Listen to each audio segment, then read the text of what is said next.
Hello students, जैसा कि आपको कल तक के वीडियोज में मैंने नरेशन के सिंपल सेंटेंस को साधारण वाक्य के नियमों को बताया था, जो आपका कंप्लीट हो गया था। आज मैं आपको डायरेक्ट और इनडायरेक्ट नरेशन के अंतर्गत इंट्रोगेटिव सेंटेंस पढ़ाऊंगा। इंट्रोगेटिव सेंटेंस यानी प्रश्नवाचक वाक्य। तो आइए देखते हैं प्रश्नवाचक वाक्य के बारे में। इंट्रोगेटिव सेंटेंस,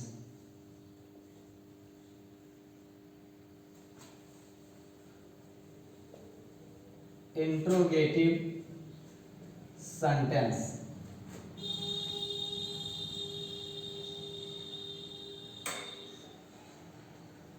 यानी प्रश्नवाचक वाक्य। प्रश्नवाचक वाक्य जैसा कि आपको टेंस में बताया जा चुका है कि प्रश्नवाचक वाक्य दो प्रकार के होते हैं। नंबर एक है आपका S no type, S no type, और दूसरा आपका है W S type. W S type, S no type ऐसा वाक्य होता है जिसका उत्तर आप हाँ या ना में दे सकते हो, जिसका जवाब हाँ या ना में दिया जा सकता है। और डब्ल्यू एस टाइप ऐसा होगा जिसका उत्तर आप हाँ या ना में नहीं दे सकते हैं। जैसा कि मैं एग्जाम्पल के माध्यम से आपको बताता हूं कि क्या है ये। जैसे, क्या तुम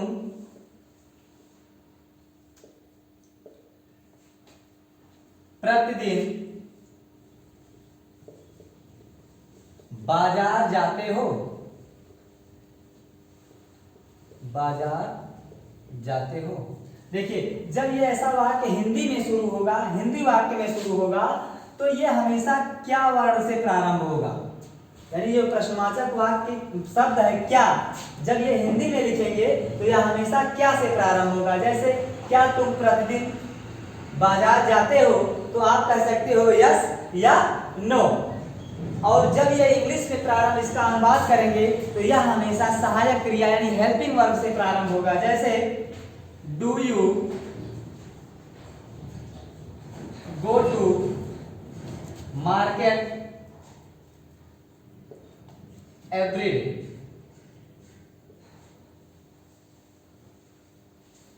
ये होगा। ध्यान दीजिए कि जब हिंदी में प्रारंभ होगा यह ऐसा वाक्य यस नो टाइप, तो वह क्या से प्रारंभ होगा, अर्थात प्रश्नवाचक शब्द क्या पहले होगा। और जब इसका अनुवाद हम इंग्लिश में करेंगे तो यह हमेशा सहायक क्रिया से हेल्पिंग वर्ब से प्रारंभ होगा। और उसी तरह से जो डब्ल्यू एस टाइप है, यह ऐसा वाक्य होगा जिसका उत्तर आप हाँ या ना में नहीं दे सकते हैं। जैसे इसी को देख लीजिए कि तुम प्रतिदिन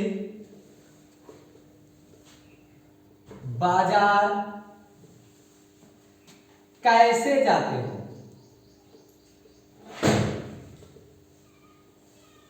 कैसे जाते हो? देखिए, ये ऐसा वाक्य है। और दूसरी बात यह है कि जब ये प्रश्नवाचक वाक्य जो है डब्ल्यू एस टाइप होगा, तो इसमें प्रश्नवाचक शब्द वाक्य के बीच में होगा। जब हिंदी वाक्य लिखेंगे तो यह हमेशा जो प्रश्नवाचक शब्द होगा वह वाक्यों के बीच में होगा, और जब यस नो टाइप होगा तो वो पहले होगा प्रश्नवाचक शब्द। तो इस तरीके से आप इसका अनुवाद करेंगे तो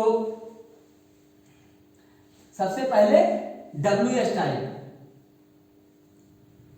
how do you go to market every day.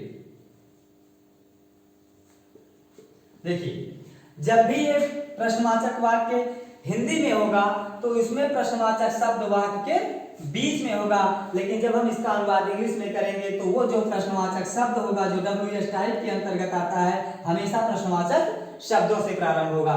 तो दोनों में अंतर, जब यस नो टाइप होगा तो वह सहायक क्रिया से प्रारंभ होगा, और जब डब्ल्यू एस टाइप का वाक्य होगा तो वह प्रश्नवाचक शब्द से यानी क्वेश्चन वर्ड से प्रारंभ होगा। जैसे how, what, where, when, why, ये सब प्रश्नवाचक शब्द हैं। तो जब ये प्रश्नवाचक शब्द वाक्य के प्रारंभ में होगा तो यह जो है डब्ल्यू एस टाइप होगा, और जब ये सहायक क्रिया से प्रारंभ होगा तो यह यशनो टाइप होगा। इस प्रकार से आपका दो प्रकार का प्रश्नवाचक वाक्य हुआ, एक यशनो टाइप और दूसरा WH टाइप। यशनो टाइप अर्थात जिसका उत्तर आप हाँ या ना में दे सकते हैं, और WH टाइप होगा जिसका उत्तर आप हाँ या ना में नहीं दे सकते हैं। जैसे कि तुम प्रतिदिन बाजार कैसे जाते हो। अब आप बाजार कैसे जाते हो, किस साधन से जाते हो, उसे आपको बताना होगा कि मैं साइकिल से जाता हूँ, बस से जाता हूँ या बाइक से जाता हूँ, ये बताना होगा। इसका उत्तर आप हाँ या ना में नहीं दे सकते हैं, लेकिन जबकि उसका उत्तर आप हाँ या ना में दे सकते हैं। तो इस तरह से आपका ये दो प्रकार का हुआ, यस/नो टाइप और WH टाइप।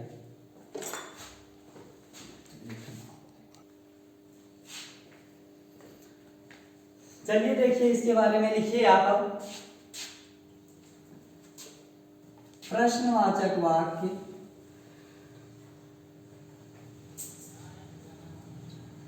प्रश्नवाचक वाक्य दो प्रकार के होते हैं। दो प्रकार के होते हैं। एक तो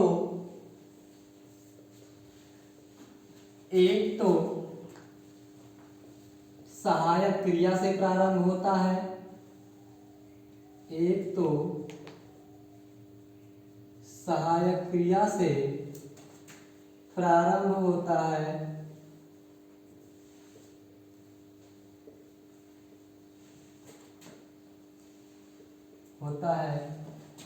तथा दूसरा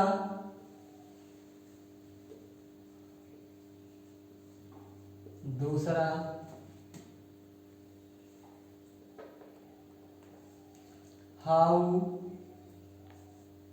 वेयर, व्हेन, व्हाई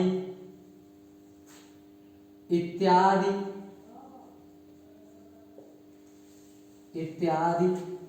प्रश्नवाचक शब्दों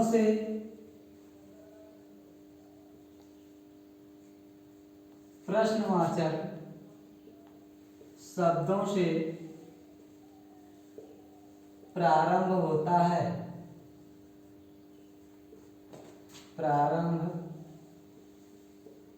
होता है।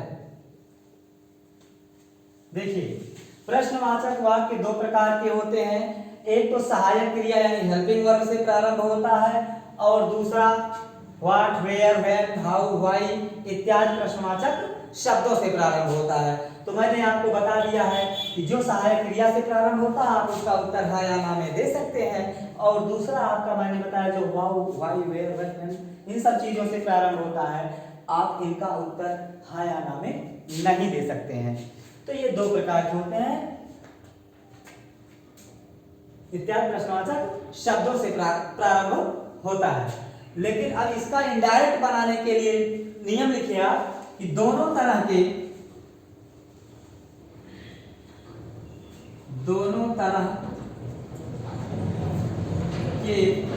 वाक्यों को इनडायरेक्ट में बदलने के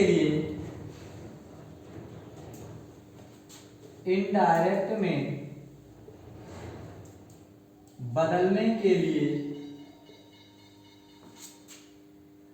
दोनों तरह के वाक्यों को इनडायरेक्ट में बदलने के लिए शेड को आस्क्ड या इंक्वायर्ड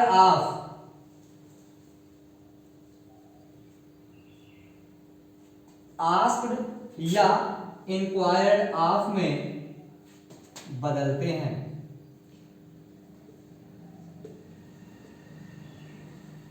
आस्क्ड या इंक्वायर्ड ऑफ में बदलते हैं। और यदि वाक्य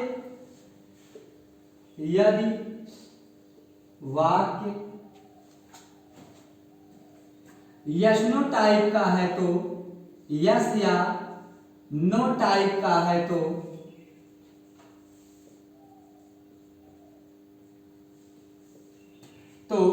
कंजंक्शन के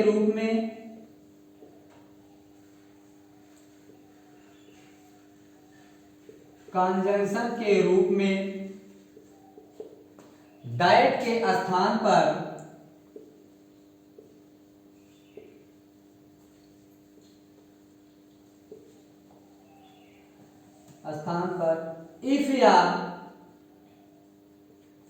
इफ या वेदर का प्रयोग करते हैं।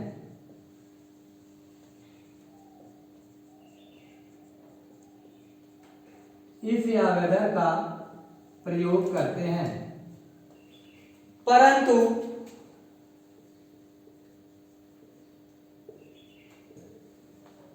यदि रिपोर्टेड पार्ट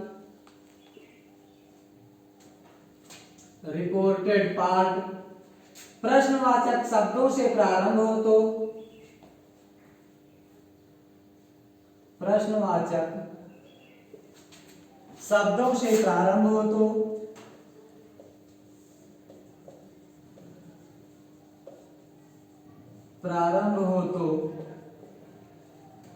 दिए गए प्रश्नवाचक शब्द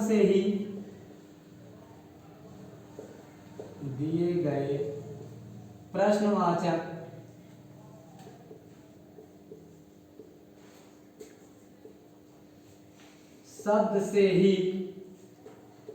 इनडायरेक्ट बनाते हैं।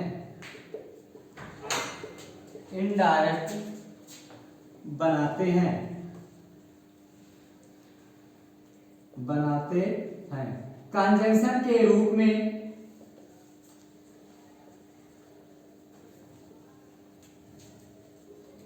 किसी अन्य शब्द का प्रयोग नहीं करते हैं।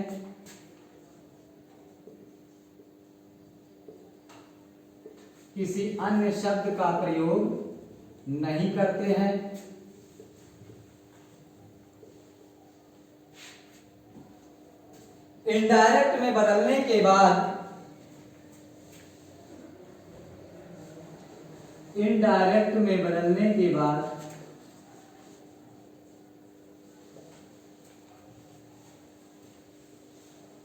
बाद वाक्य प्रश्नवाचक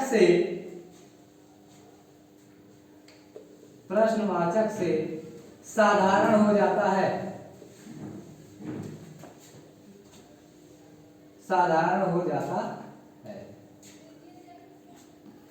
ध्यान दीजिएगा, प्रश्नवाचक वाक्य दो प्रकार के होते हैं।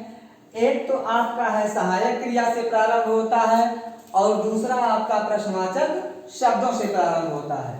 लेकिन ध्यान रहे कि दोनों तरह के वाक्यों को जब आप इनडायरेक्ट बनाएंगे तो रिपोर्टिंग वर्ब सेड को आस्क्ड या इंक्वायर्ड ऑफ में बदलते हैं। चाहे वो यस नो टाइप हो चाहे डब्ल्यूएस टाइप हो, दोनों तरह के वाक्यों को इनडायरेक्ट में बदलने के लिए इस सेड को आप आस्क्ड या इंक्वायर्ड ऑफ में बदलेंगे। लेकिन ध्यान रहे एक चीज कि सेड के बाद आप साधारण वाक्य में पढ़े थे कि यदि सेड के बाद ऑब्जेक्ट होगा तो उसे टोल्ड में बदलेंगे। अगर ऑब्जेक्ट नहीं होगा तो सेड को सेड ही लिखते हैं। लेकिन जो प्रश्नवाचक वाक्य है इसमें सेड के बाद ऑब्जेक्ट होगा तब भी आप आस्क्ड में बदलेंगे, अगर ऑब्जेक्ट नहीं होगा तब भी इसे आस्क्ड या इंक्वायर्ड ऑफ में बदलेंगे। ये ध्यान दीजिएगा कि आज सेड के बाद ऑब्जेक्ट होगा तब भी आस्क्ड या इंक्वायर्ड ऑफ में बदलेंगे, अगर ऑब्जेक्ट नहीं होगा तब भी आप आस्क्ड या इंक्वायर्ड ऑफ में बदलेंगे। दोनों ही कंडीशन में इस सेट को बदलना है, इसे छोड़ना नहीं है। ठीक, तो इतनी बात समझ में आ गई होगी। और यदि वाक्य यस नो टाइप का है तो कंजंक्शन के रूप में, जैसे आप साधारण वाक्य में दैट का प्रयोग करते थे, आपको बताया गया था कि अगर ये इन्वर्टेड कामा को हटाने के लिए कंजंक्शन के रूप में क्या प्रयोग करते थे, दैट का प्रयोग करते थे। लेकिन इस प्रश्नवाचक वाक्य में इस दैट के स्थान पे आप इफ या वेदर का प्रयोग करेंगे। और इफ या वेदर का प्रयोग कब करेंगे, जब वाक्य आपका क्या होगा, यस नो टाइप का होगा, यानी जब सहायक क्रिया से प्रारंभ होगा। जब आपका रिपोर्टेड पार्ट सहायक क्रिया से प्रारंभ होगा, अर्थात जिस प्रश्न का उत्तर आप हाँ या ना में दे सकते हैं उसके लिए आप क्या करेंगे, कंजंक्शन के रूप में इफ या वेदर का प्रयोग करेंगे। और परंतु यदि रिपोर्टेड पार्ट का रिपोर्टेड पार्ट प्रश्नवाचक शब्दों से प्रारंभ हो, यानी वो WS टाइप हो, यस नो टाइप ना हो, अर्थात प्रश्नवाचक शब्दों से प्रारंभ हो, तो आप दिए गए प्रश्नवाचक शब्द से ही इनडायरेक्ट बना लेते हैं, अर्थात कंजंक्शन के रूप में इफ या वेदर किसी भी शब्द का प्रयोग नहीं होगा, बल्कि दिए गए प्रश्नवाचक शब्द से ही हम इनडायरेक्ट बना लेते हैं। परंतु एक बात का ध्यान रहे कि जब आप डायरेक्ट प्रश्नवाचक वाक्य का डायरेक्ट से इनडायरेक्ट बनाएंगे तो जो प्रश्नवाचक वाक्य होगा वह हमेशा अफर्मेटिव में चेंज हो जाएगा, साधारण वाक्य में चेंज हो जाएगा, वह प्रश्नवाचक नहीं रह जाएगा, आप उसे प्रश्नवाचक नहीं बनाएंगे बल्कि वह क्या हो जाएगा, साधारण हो जाएगा। तो इस प्रकार आपका ये इनडायरेक्ट में बदलने का नियम प्रश्नवाचक वाक्य का ये हुआ पूरी तरह से। ठीक, तो जहां ना समझ में आए आप कमेंट में डालिएगा, फिर मैं इसे आपको समझाने का प्रयास करूंगा, और मुझे भरोसा है कि आपको अब ये समझ में आ चुका होगा।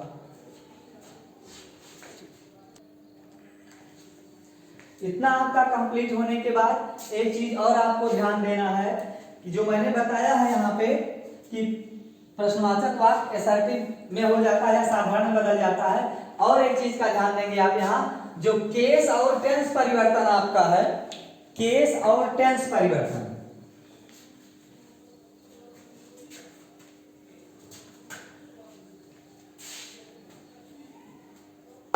इसका जो आप केस और टेंस बदलेंगे, केस और टेंस का परिवर्तन, केस और टेंस का परिवर्तन असर्टिव सेंटेंस की तरह ही होगा।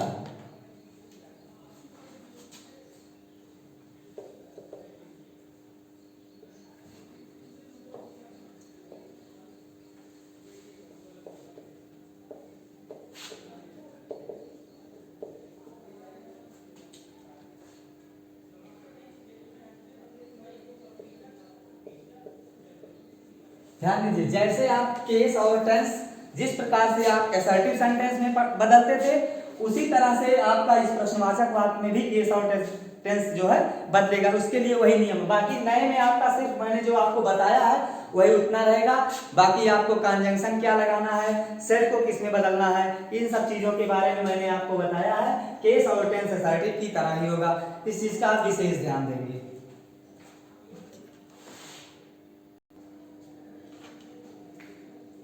ये यस नो टाइप के कुछ एग्जांपल्स हैं जिसका उत्तर हाँ या ना में आपको, जैसे मैंने दिखाया है यस नो टाइप, ये एग्जांपल है। इस एग्जांपल के माध्यम से मैं आपको बताऊंगा कि यस नो टाइप के वाक्यों को कैसे हल किया जाएगा।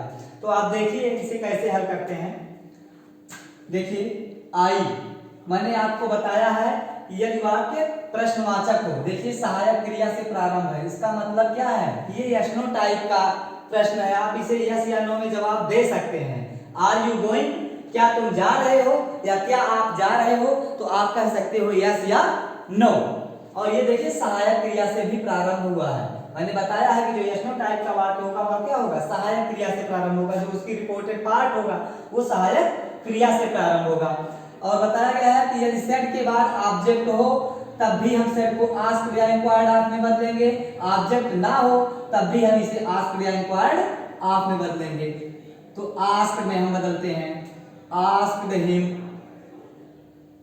उसके बाद बताया गया है कि यदि आपका वाक्य सहायक क्रिया से प्रारंभ हो तो आप इस इन्वर्टेड कामा को हटाने के लिए कंजंक्शन के रूप में दैट के स्थान पर इफ या वेदर का प्रयोग करेंगे, तो आपके लिए आसान होगा क्या, इफ।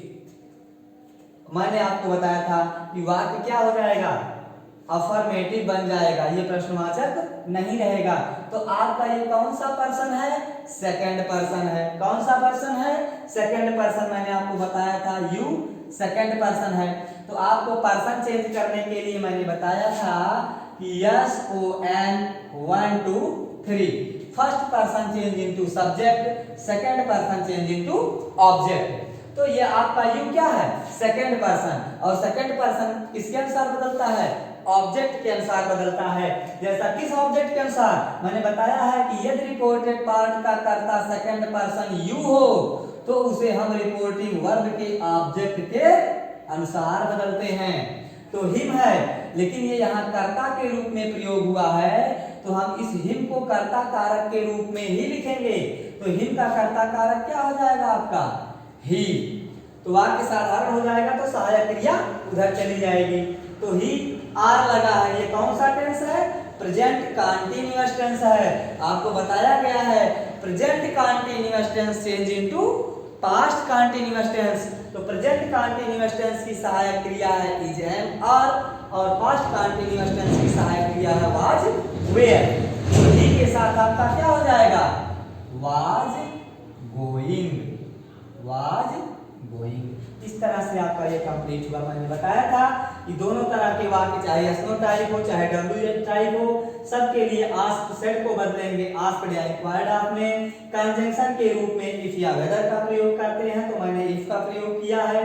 और second person change into object, ये कर्ता के रूप में यहाँ प्रयोग हुआ था, तो हिम का हमेशा कर्ता कारक ही यहाँ लगेगा।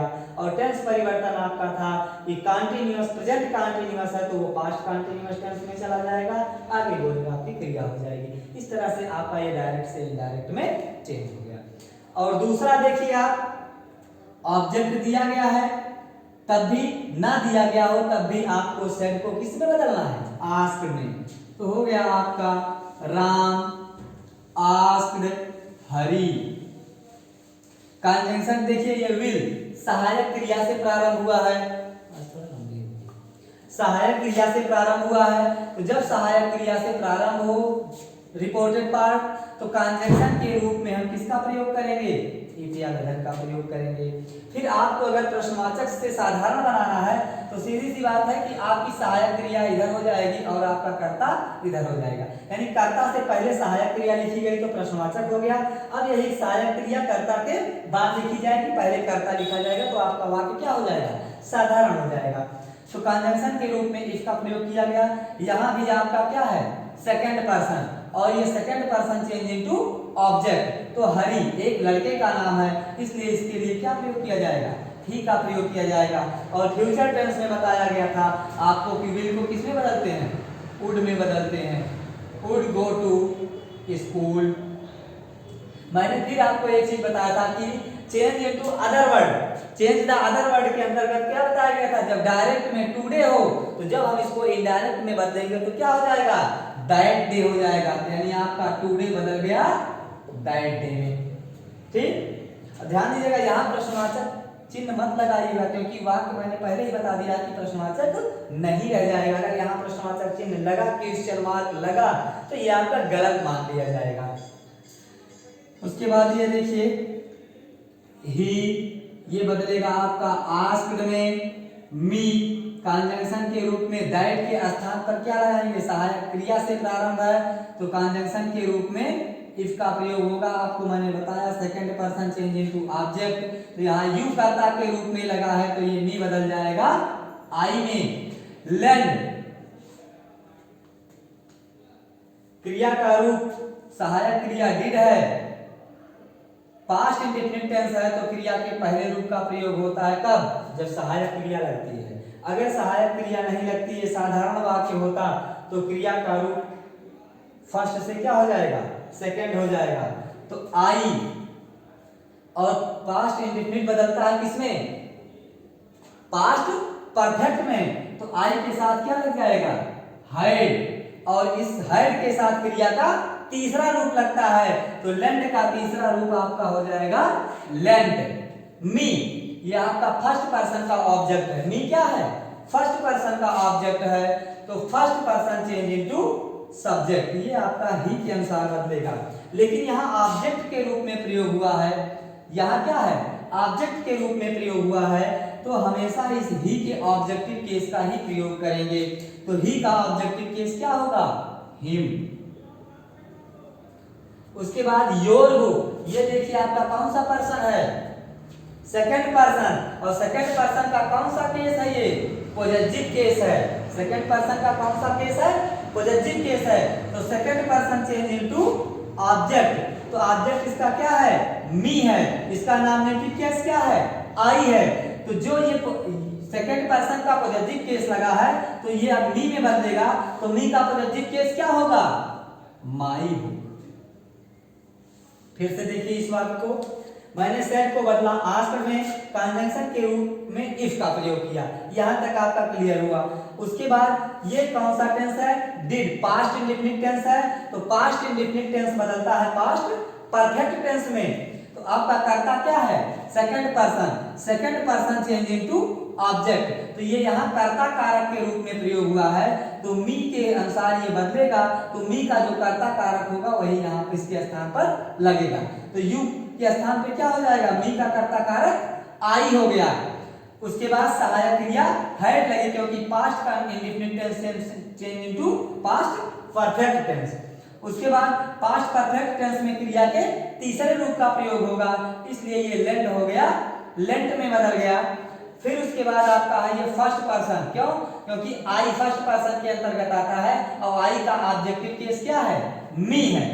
तो आपको बताया गया है कि first person change into subject. तो first person change into subject. तो जिस केस में ये लिखा गया है इस सब्जेक्ट का उसी केस में प्रयोग करेंगे यहाँ पे। तो ये मी ऑब्जेक्टिव केस था, तो ही का ऑब्जेक्टिव केस क्या होगा? हिम होगा। उसके बाद फिर आपका ये पर्सन आता है योर। योर ये यू का पॉजेसिव केस है। योर क्या है? यू का पॉजेसिव केस है। इस तरह तो यू सेकंड पर्सन है, second person change into object, ये मी के अनुसार बदलेगा, क्योंकि वो सेकंड पर्सन है। तो सेकंड पर्सन किसके अनुसार बदलता है? रिपोर्टिंग वर्ब के ऑब्जेक्ट के अनुसार। तो ऑब्जेक्ट इसका मी है, तो मी का पॉजिटिव केस क्या होगा? अगर ये सेकंड पर्सन यू का पॉजिटिव केस योर है, तो मी का पॉजिटिव केस यानी मी का कर्ता कारक हुआ आई, तो आई का पॉजिटिव केस क्या होगा? माई होगा। और ये बुक हुआ। इस तरह से आपका ये सेंटेंस कंप्लीट हुआ। ये आपके यस नो टाइप के एग्जांपल को मैंने आज कंप्लीट किया। फिर भी कहीं दिक्कत होगी तो अगली वीडियो में फिर बताने का प्रयास करूंगा। और इसे फिर मैं एक बार दोबारा इस क्वेश्चन, अभी आपका WH टाइप बचा है, इसके बाद मैं WH टाइप और इसे फिर एक बार मैं बताने का प्रयास आपको करूंगा। तब तक के लिए धन्यवाद।